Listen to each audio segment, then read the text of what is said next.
AI is ruining YouTube. We have Hank Green overusing it, we have Kurzgesagt getting flagged for using it despite not using it, faceless channels are cloning real ones, and we have AI video generators that are getting surprisingly good. Alright, let's talk about Hank Green. Recently he came under fire for using AI in his video making process. Now, obviously he used AI on the surface, like just look at some of the apps that he's built recently. You have 4x3, you have Smush, there's no way he could have built this with his busy schedule. Previously, he's justified it by talking about how it's like good to keep in touch with the AI market just so he knows about the world that he's critiquing. But recently it came out that the extent of his usage went way deeper. Everyone's going to have a different line. For some people, that's going to be coding, some it's research, scripting, editing, maybe just making minor grammatical changes, and others it's like no AI usage, blanket, period. For me, it's probably somewhere in the borderline of coding and research, obviously double checking the things that it's saying. The problem is that as an educational creator, you rely on Hank for factual accuracy and having his own takes. He says it gives him access to papers, but the problem is unless he's a field expert, getting quicker access to papers could just lead to confirmation bias. We all know how easy it is to be tricked by a single paper, just look at the anti-vax movement. Now, I'm not saying his research process is this bad, but the issue is if he's using AI, how can we tell? How much of the video is his opinion versus the thing that AI has biased him to think based off of a handful of sources? The other thing that he brings up is addictiveness.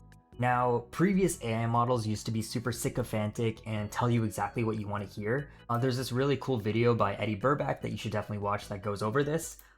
The newer models don't have as much of that problem, but it's still really addictive to be able to ask a question and get an answer instantly. I mean, these are what these AI models are built for.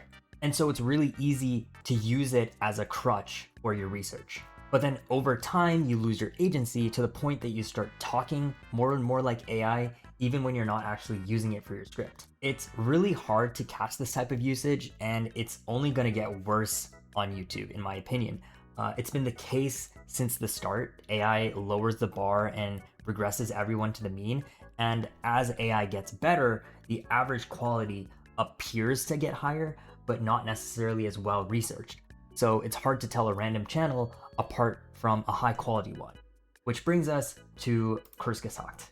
I've always felt this uncanny valley feeling from their videos, but that's just how they script it. Each section often starts with a one-line header like this. Microplastics with each other. Or this. But the problem is this video was uploaded in 2018 and 2019. Even their video talking about the problems of AI slop has this problem. True or not, the most corrosive lie. So given some of these similarities, it's not surprising that one of their videos recently was flagged as AI. The question though is, how does YouTube not know the difference between AI or not? Even just using it for research is an issue because in their AI slop video, they talk about AI models tagging incorrect sources or coming up with unsourced information or linking other AI generated articles. But the AI sounds extremely convincing unless you're actually double or triple checking your sources, which a casual YouTube viewer is not going to do. And as AI gets better, even the best videos will seem like it's just another AI generated script, especially so for faceless channels like Kurzgesagt. AI generated videos or even just AI research videos will come out faster than you can double check the research, and those will naturally drown out any factually correct videos. Which brings us to Real Engineering, where he talks about the problem of having to show his face in videos to distinguish himself from faceless YouTube channels. Even just having a unique voice isn't enough because people have started to clone his voice. Using my voice. Reach across the region in minutes, and a reserve army that can swell from peacetime to wartime. And there are probably certain topics that you don't want to have your voice associated. And eventually, even having your face on the video might not be enough because AI video generators are getting surprisingly realistic. ByteDance, which is the company behind TikTok, just released a new model called SeedDance. It's not perfect, but it doesn't have a lot of the same problems that previous models did with weird fingers or weird faces, inconsistencies in the background, etc. The casual viewer probably can't even tell that this is AI just off of a glance. So the pros of this is it's super cheap to make cinematic videos like this. And that's great. Like, being able to make a shot like this before would have cost hundreds or thousands, maybe even tens of thousands of dollars, depending on how you want to do it. Whether you like it or not, people are not going to mind. They will say they hate AI everywhere, but the second you tell them that Severance Season 3 is coming out in 1 year instead of 3 years, they will eat it up. This happened with CGI, and I'm sure it's going to happen with AI too. On the other hand, it's still relatively easy to tell that this is AI. So for example, at the start of this video, this is not how mirrors work. Additionally, the physics just seems super off. Like, that's not how a ball goes. Like, that just looks really weird. Finally,